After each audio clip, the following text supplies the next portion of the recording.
வணக்கம் உதயகுமாரா? வணக்கம் உதயகுமார். ஆமாங்கய்யா, ஆமாங்கய்யா. சொல்லுங்கய்யா. ஆமா. இது வந்து 12 ஆண்டு படிக்கணும்.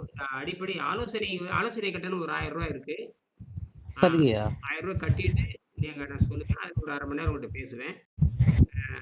சரிங்கய்யா. அதுக்கப்புறம் நான் ஒரு 2 நாள்ல கட்டிருவேன்ய்யா. ஆமா.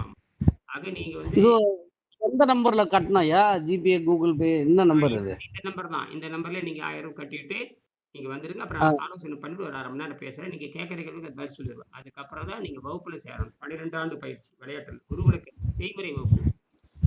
சரிங்கய்யா. எல்லாரும் இது தீர்த்து நோயை தீர்த்துட்டு, அ எதிர்காலத்தில இது மருத்துவம் எல்லாத்தையும் சொல்லி தரணும். அந்த இதை கொண்டு தான் நீங்க வர முடியும். சும்மா நான் வந்து உணவில்லாம நம்ம கத்துக்கிறேன்னு சொல்றதெல்லாம் ஏற்றுக்கொள்ள முடியாது. இது வந்து மருத்துவமா சரிங்கய்யா. ஏன்னா நெறைய மாணவரா இது கல்லூரி முறை. குருகுல கல்வி முறை. அழிந்துவிட்ட குருகுல கல்வி முறை மீண்டும் கொண்டு வந்தாச்சு. சரிங்க, சரிங்கய்யா. நல்லதுய்யா, 12ஆம் அறிவு நல்லது. 7ஆம் அறிவு 7ஆம் அறிவுல தான் உணவில்லாம இருக்க முடியும். 5ஆம் அறிவுல இருக்கவே முடியாது. 5ஆம் அறிவுல இருக்க முடியும். ஆ. ஏன்னா சரிங்க. 5ஆம் அறிவுல தான் வாழ்ந்துட்டு இருக்கிறோம். வாய் ருசிக்கு தானே எல்லாரும் வாய் ருசி அடிப்படையில கூட தான் சாப்பிடுறோம். நீங்க ஒரு வாழைப்பழம் சாப்பிட்டா கூட ருசியா இருந்தா தான் சாப்பிடுது. அப்படித்தானே? ஆமாய்யா. இப்ப என்ன சைவ உணவு சாப்பிடுறீங்களா? அசைவ உணவு சாப்பிடுறீங்களா? என்னங்கய்யா? சைவ உணவு சாப்பிடுறீங்களா? அசைவ உணவு அப்ப உணவு பழக்கம் அசைவமா? சைவமா? இல்ல சைவம் தான்யா. நாங்க பாரம்பரியமா சைவம் தானே. கோயில் ஐயர் தானே. சரி என்ன சாப்பிடுறீங்க? உணவு என்ன? பால் சாப்பிடுறீங்களா இல்லையா? இல்லையா நான் பால்லாம் சாப்பிடலையா. பிளாக் டீ, பிளாக் காஃபி அந்த மாரி தான் சாப்பிடுவேன். பால் வகை தயிர், மோரு அதெல்லாம் சாப்பிடுறதில்ல. ஆஹா சாப்பிடுறது இல்லையா. தயிர், மோர் நிறுத்தி எத்தன ஆண்டாச்சு? அது தயிர் மோரு அது சாப்பிட்டுருந்தாங்க. தயிர் மோரு, நெய் சாப்பிட்டுருக்குறோம். அத ம். நம்ம பொய் சொல்லக்கூடாது. ஆ நீங்க அப்ப அசைவம் சாப்பிடுறீங்கன்னு அர்த்தம். சரியா? சரிங்கய்யா. நீங்க அசைவம் சாப்பிட்டுட்டு, அசைவம் சாப்பிடலன்னு சொல்றது மிகப்பெரிய இயற்கைக்கு எதிரானது. புரியுதுங்களா? தயிரு, மோரு, நெய்யும் அசைவம் தானா ஐயா? பின்ன எங்கிருந்து வருது? வானத்திலிருந்து வருதான்னு கேட்கிறேன். தேங்காயிலிருந்து வருதா? மாங்காயிலிருந்து வருதா? இல்லையே பசுமாட்டு தான். பால் அப்ப தான் பால். பசுமாட்டு சாப்பிட்டு போட்டு அப்புறம் நீங்க நான் வந்து பால் சாப்பிடலன்னு சொன்னா என்ன அர்த்தம்? இதுதான் இயற்கை. புரியுதா? பிறக்கும் சரிங்க, பொழுது சரி. எல்லாரும் அசைவம் தான். பிறக்கும் பொழுது அசைவம் தான். அவங்க நமக்கு பகுத்தறிவு கிடையாது. பிறக்கிறப்ப 5 அறிவு. சரி. குழந்தைகள் வந்து பிறக்கிறப்ப நம்ம 5வது பிறக்கிறப்ப அசைவம் தான். தாய்ப்பாலை குடிச்சு தான் வளர்ந்தோம். நீங்க தாய்ப்பாலை குடிச்சு வளர்ந்தா எல்லாரும் அப்படித்தான். சரிங்களா? ம். ஆமாங்க. இது சரிங்க. பிறக்கிறப்ப 5 அறிவு தான். அதுக்கப்புறம் தான் 6ஆம் அறிவு வளர்கிறது. 6ஆம் அறிவு வளர்கிறது. அப்ப 6ஆம் அறிவு வளர்ந்ததுக்கு அப்புறம் தான் நம்ம உணவு பழக்கத்தை மாற்ற வேணும். சரிங்கய்யா. இதுதான் விஞ்ஞானம். இந்த அறிவு வந்து 2000 ஆண்டா யாருக்கும் சொல்லி தரல.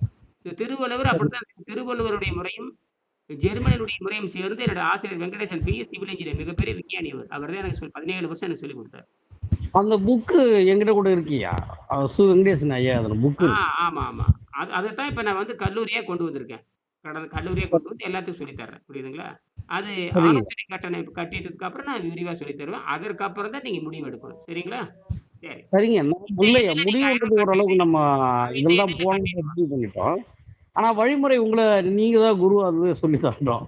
ஆமா. புத்தகம் இதுவரைக்கும் 30,000 காப்பி போயாச்சுங்க. நான் 10,000 8,000 9,000 வீடியோ போட்டிருக்கேன். எல்லாம் பார்த்துட்டு தான் இருக்காங்க. உணவு சரிங்க. பழக்கத்த மாற்றி அமைக்கிறதுங்கிறது, அது பகுத்தறிவை பயன்படுத்தி 7ஆம் அறிவு எட்டி பிடிக்கின்ற ஆகாய சக்தியில வாழ்ற மாரி, விண்வெளி சக்திய வசப்படுத்துற மாரி உடம்ப மாத்தணும். சரிங்க, சரிங்க. 12ஆம் அறிவில் சாத்தியம், 7ஆம் அறிவுல சாத்தியம். யோக மார்க்கத்துல தான் சாத்தியம். உடலும், மனமும் சேர்ந்து செய்ற இதுல தான் சாத்தியம். சரிங்களா? அந்த வாசி யோகம் கொஞ்சம் பயிற்சி பண்ணிக்கிட்டு தான்யா இருக்கேன். பரவால்ல, பரவால்ல. அதெல்லாம் ரொம்ப நல்லது தான். அது எப்படியோ ஒரு வகையில இந்த புத்தகத்த வாங்கிட்டீங்க. அவ்வளோதான். வாங்கி ஒரு 2, 3 வருஷம் இருக்குங்களா? இருக்குய்யா.